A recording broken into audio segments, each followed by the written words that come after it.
I am Rainer Schulte, Professor of Arts and Humanities at the University of Texas at Dallas, and the Director of the Translation Center.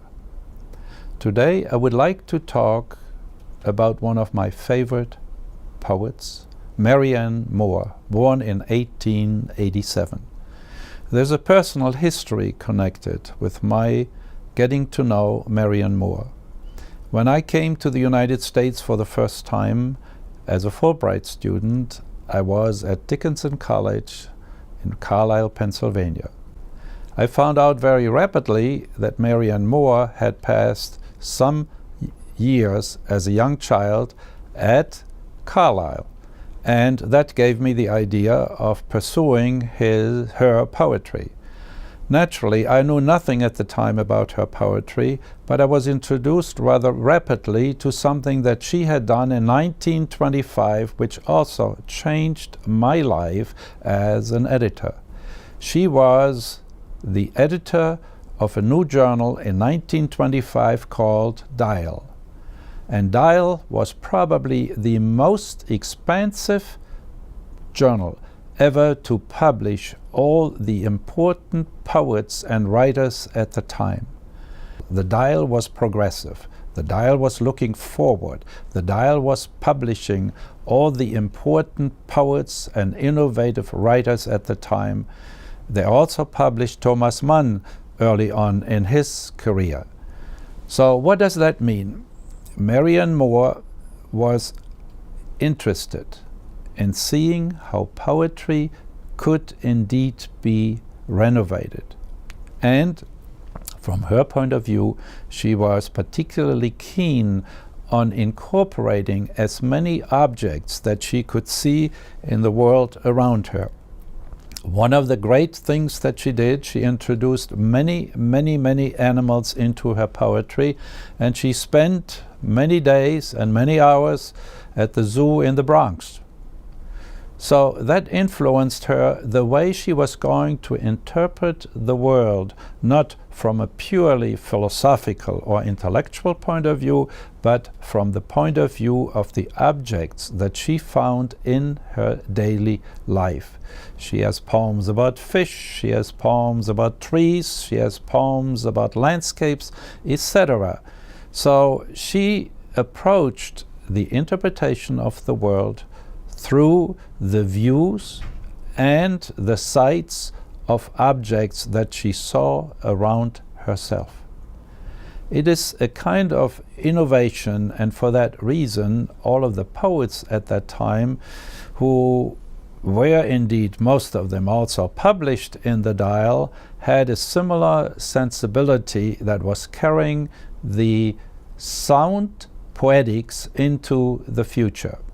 Connected with them is also that Marianne Moore wanted to make sure that the regular representation of poems on the page were also modified.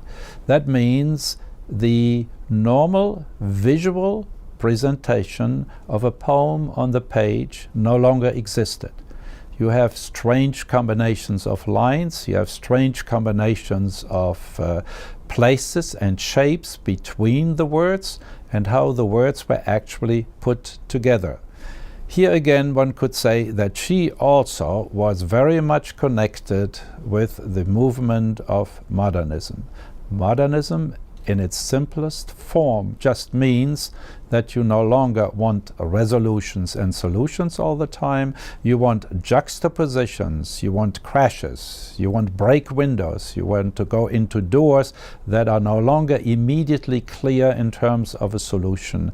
And therefore we have to create a kind of raucous sound combination that is of a different sensibility and actually gets us interested. We are no longer being entertained by the poetry, but we are forced to enter into the spaces in between the words, in between the sounds, and realize that the dissonant orientation is a better representation of the world that we find around us. One also have to realize that we are entering into the world of the First World War. And Marianne Moore was very much interested and affected by this. But one other characteristic of her poetry is that she was very, very much interested in painters. And in her notebooks, she continuously comments about painters like Cézanne or Picasso or Duchamp, and the way that they presented the human figure and the human existence on the canvas was very much of interest to her and influenced her how she was going to put together words, images, and other immediate objects she found around herself. Therefore, one has to see Marianne Moore as one of the great innovators of the poetry at that time connected with modernism. I might also put in a personal note, when I became familiar with the Dial, the journal that she initiated, I realized that her interest as an editor was to really bring in not the consonant poets, but the dissonant poets.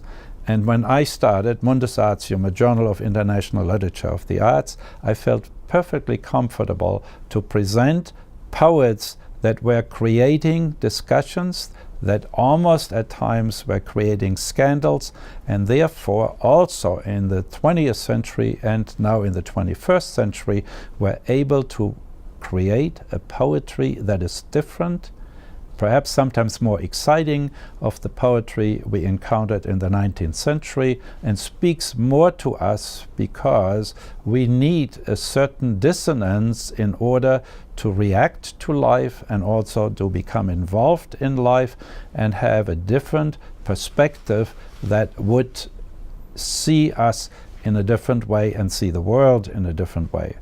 So one of the major poems that one might want to consider is when she talks about the poetry. First of all, she says very early on in the poetry, well, I really don't like poetry, but then she turns around and she says poetry is genuine and useful.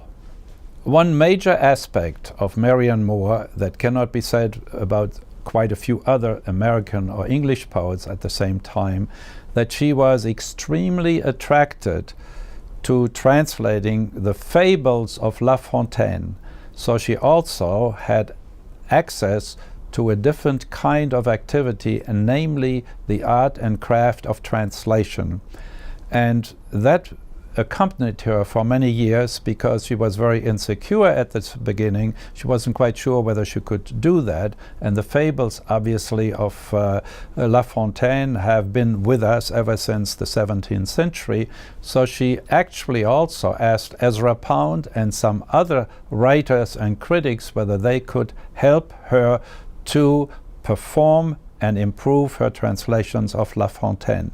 That fits very well into her own writing because La Fontaine was able to put the most incongruous objects and words together in order to create a sensibility and an effect that was not present in so many other poets. And I would say that in many occasions, Marianne Moore also incorporated some of the specific images or objects that you would find in La Fontaine, and also that she was very eager to incorporate statements and quotes from other poets that all of a sudden appear in her poetry. So when she says poetry at one point, she didn't like poetry, at the same time she's indicating that poetry is genuine and very useful for all of us.